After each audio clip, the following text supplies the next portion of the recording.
आदि शंकराचार्य पूरे देश में घूम रहे थे वेदांत का प्रचार करते हुए, अद्वैत वेदांत। लेकिन आए तो उसी समाज से हैं जो समाज रूढ़िग्रस्त था और जातिग्रस्त था।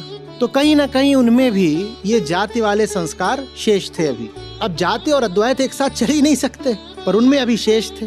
काशी के पास की घटना है।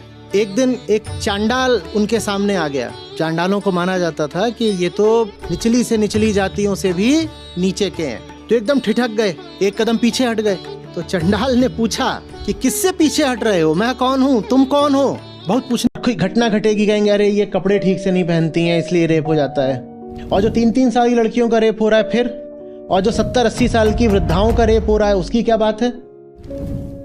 अरे रात में मत निकला करो, रात में आप सड़कें सैनिटाइज करो ना, कि रात में कोई भी निकल सके। इस देश के हर नागरिक का हक है, वो किसी भी समय कहीं भी निकल सकता है। आप कौन होते हो उसका हक छीनने वाले। पर हम उसे नागरिक की तरह नहीं देखते ना। She is not a citizen, she is a woman, she is nobody, she is a woman. उसकी और कोई आइडेंटिटी मैटर ही नहीं करती, बस वो वुमन है। हमें नहीं पता होता, लेकिन इनडायरेक्टली या सबकॉन्शियसली आप जाओ मीडिया पे कि वो जाएंगे वहां पे, क्यूट लुकिंग सेक्सी लड़कियां होंगी, उनके पास जाएंगे, उनसे पूछेंगे अच्छा जरा बताना रावण के भाई का क्या नाम था।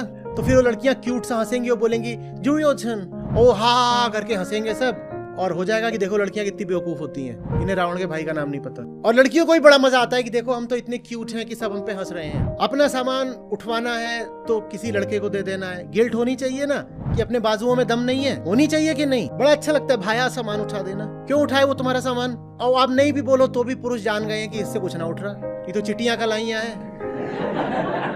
मीडिया वाले आते हैं इंटरव्यू लेने, वो लगभग गिड़गिड़ा कर कहते हैं एक छोटी सी गाली, एक छोटी सी गाली तो दे दीजिए दूसरे तरफ के लोगों को, बस एक दे दीजिए।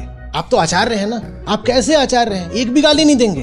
फिर आप आचार्य कहाँ हुए। पहले निवेदन करते हैं, फिर सचमुच गिड़गिड़ाने ही लग जाते हैं। कहते हैं एक टीनी वीनी छोटी सी नन्ही मुन्नी गाली दे दीजिए। मैं कहता हूँ मैं जब गाली दूंगा तो बड़ी वाली दूंगा, भरपूर। पर गाली देने वाली बात होगी तो दूंगा, जरूर दूंगा। और तुम्हारे कहने से तो छोटी मोटी भी नहीं दूंगा। पर उनके लिए धर्म का मतलब ही यही है कि धर्म के आचार्य हो तो दूसरे पक्षों को गाली क्यों नहीं देते। मैं गाली नहीं दे रहा हूँ तो बहुतों को बड़ी समस्या हो गई है, कह रहे हैं ये नकली है। एक आया शादी करके, मैंने कहा तुझे कैसे पता तेरी शादी हो गई। बोला पंडित जी ने मंत्र बोले। मैंने कहा तुझे कैसे पता मंत्र में क्या बोला।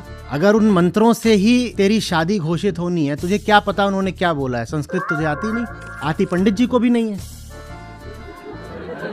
मेरे पिताजी को बहुत शौक था पंडितों खिंचाई का। जहां पंडित जी 2-4 मंत्र बोले, पिताजी उनको पकड़े, पंडित जी ऐसे नहीं है, या उच्चारण ठीक करिए, थोड़ा इसका अर्थ बताइएगा। बच्चा थोड़ा उत्सुक हो रहा है, पंडित जी ऐसे करने से सुना ही नहीं। तुम्हें कैसे पता तुम्हारी शादी हुई भी है, बताओ। वहां